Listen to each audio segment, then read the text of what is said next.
Bilo da ste već iskusan povrtlar ili ste novi u tom poslu, uvijek se može nešto novo naučiti i treba ostaviti prostora za nova saznanja i istraživanje. Kako se vremena mijenjaju, pa tako i sama klima i vremenski uslovi, nerijetko se nađemo u novim situacijama i neke kulture moramo uzgajati na drugačiji način ili u drugo vrijeme. Da bi znali šta unosimo u naš organizam, sve više nas se okreće ličnoj proizvodnji povrća, pa tako i sadnica istog. Danas ćemo pričati o uslovima za uzgoj sadnica i o temi uzgoja paradajza iz sjemena. Presadnice su sadnice zeljastih biljaka uzgojene iz sjemena. Sjeme možete kupiti, ali ga možete sami sebi sačuvati iz vlastitog povrća. Sjeme se uzima iz krupnih plodova koji se nalaze barem iznad prve rodne grane. Sjeme je vrlo lako sačuvati, jednostavno ga izvadite iz ploda, isperete pod vodom, ostavite da se osuši i čuvate na suhom i tamnom mjestu. Naravno, detaljan video o tome kako na pravi način sačuvati vlastito sjeme imate među videima na našem kanalu. Mi se uvijek trudimo da sačuvamo različite vrste sjemena. Ovdje imamo volovsko srce koje je dosta sitno sjeme, a također imamo reli i matjas. Za svaki slučaj sačuvajte malo više sjemenki da budete sigurni ako neke od njih ne proklijaju. Ovisno o roku i načinu uzgoja, presadnice povrća se proizvode na otvorenom ili u zaštićenom prostoru, a isto tako kada se radi o samoj sadnji. U uzgoju povrća putem presadnica troši se više ljudskog rada nego izravnom sjetvom sjemena. Međutim, uzgoj iz presadnica ima nekih drugih prednosti što u konačnici pojeftinjuje proizvodnju. U uzgoju presadnica veća je iskoristivog samog sjemena zbog povoljnijih uvjeta klijanja i nicanja biljaka, što nam posebno znači ukoliko koristimo skuplje, to jest hibridno sjeme. Da bi sjeme klijalo, možete ga staviti između dvije mokre maramice u neku posudu i tako vlažno ostaviti dok ne proklija nekoliko dana i naravno mora biti na nekom toplijem mjestu. Redovno provjeravajte da vam se maramice ne osuše jer tada sjeme neće proklijati. Maramice naravno ne smiju biti ni prevlažne, tek toliko da budu malo natopljene. To je dovoljno da sjeme ima vode i da krene sa klijanjem ukoliko bude na nekoj temperaturi između 20 do 25 stepeni. Još jedna prednost ovakvog načina proklijavanja sjemena jeste da možete odmah obaviti odabir klijalog sjemena i ono koje možda nije kvalitetno i nije i neće proklijati. Proklijalo sjeme nakon nekoliko dana onda sijemo u zemlju, a možete naravno da koristite i obično sjeme koje niste stavljali u vodu i naravno tada morate da redovno zalijevate i održavate vlažnost zemlje da bi vam sjeme u zemlji proklijalo. Uzgoj povrća iz presadnica omogućuje raniju proizvodnju na otvorenom, a time i bolju godišnju izmjenu kultura i bolje iskorištenje proizvodne površine. Prilikom sadnje također imate priliku da odaberete bolje i ujednačene biljke, a one slabije da odvojite. Zbog toga usjevi povrća iz presadnica imaju ujednačeniji rast i dospijevanje u tehnološku zrelost te daju veće prinose. Na otvorenom se uzgajaju presadnice golog korijena, a to su presadnice koje se čupaju iz tla bez zemlje i sade na predviđena mjesta, naravno kada to vremenske prilike dozvoljavaju. Za uzgoj presadnica povrća nepovoljna su teška tla zbog većeg sadržaja glinenih čestica, jer imaju lošiji vodozračni režim te lako formuliraju pokoricu, što otežava nicanje biljaka. Struktura tla, dreniranost i opskrbljenost biljnim hranjivima uz osigurano navodnjavanje bitni su čimbenici proizvodnje kvalitetnih presadnica. Mi uvijek koristimo supstrat koji je predviđen za sijanje, a može se kupiti u svakoj poljoprivrednoj apoteci. A za presađivanje, to jest pikiranje biljaka, koristimo također zemlju koja je baš za to namijenjena. Presadnice golog korijena se mogu uzgajati u zaštićenom prostoru na isti način, a kada to vremenske prilike na otvorenom onemogućavaju. Zbog povoljnih uvjeta uzgoja, gubici sjemena i biljaka znatno su manji nego kod uzgoja presadnica na otvorenom. Nakon što smo posijali sjeme, podloške stavljamo u za to predviđeno klijalište, koje smo sami izradili upravo za ovu namjenu. Izrađeno je od stiropora i unutra ima postavljene LED lampice koje sjemenu daju posebnu potrebnu temperaturu. U ovim uslovima sjeme će brže i kvalitetnije da proklija, a naravno i da nikne.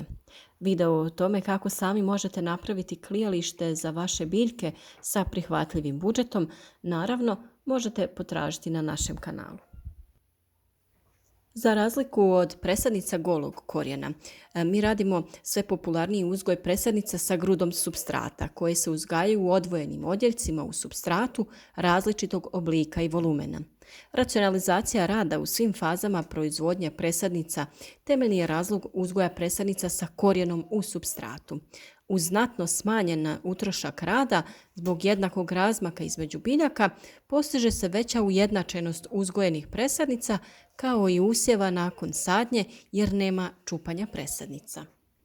Presadnice na ovaj način već imaju formiran korijen i lakše nastavljaju sa razvojem nego čupane presadnice, koje prilikom presađivanja doživljavaju svojevrstan šok i usporavaju sa razvojem dok se ne prilagode novim uslovima, a nerijetko čupane presadnice i propadnu iz raznih razloga i potrebno ih je nadomjestiti.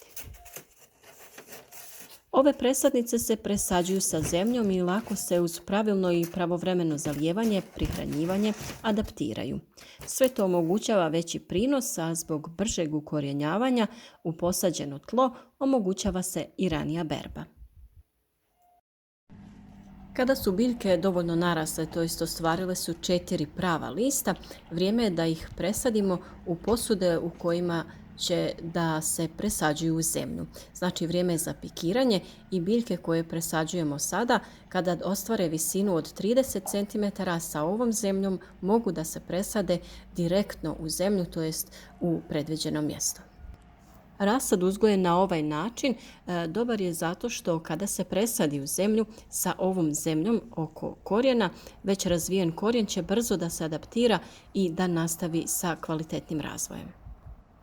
To je velika i glavna razlika između rasada koji ima zemlju i čupanog rasada.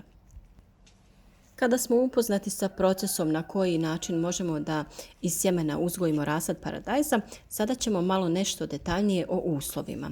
Inače, sjeme paradajza brzo bubri, ali neće klijati ukoliko nisu osigurani optimalni uslovi. Klijanje će krenuti i pri temperaturi od 15 do 25 stepeni, ali najpovoljnija temperatura za klijanje paradajza je od 20 do 25 stepeni.